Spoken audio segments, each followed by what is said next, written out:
नमस्कार, अलका बांगडेज किचनमध्ये आपल्या सगळ्यांचे मनपूर्वक स्वागत आहे। आज आपण शिकणार आहोत की या लसूण सोप्या पद्धतीने कसा सोलायचा।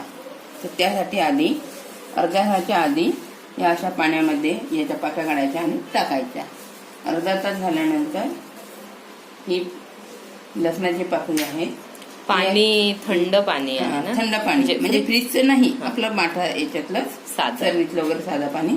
आणि मग हे अशा पाकळ्या घेऊन चाकूनी याचं हे जे टोक असते हे थोडं कापून घ्यायचं आणि मग ती अशी काढायची, तर ती लवकर निघते बघा। इतक्या लवकर ती सोलल्या जातं। अच्छा, म्हणजे नख दुखायचं काम नाही। अशा प्रकारे ती सोलल्या जातं।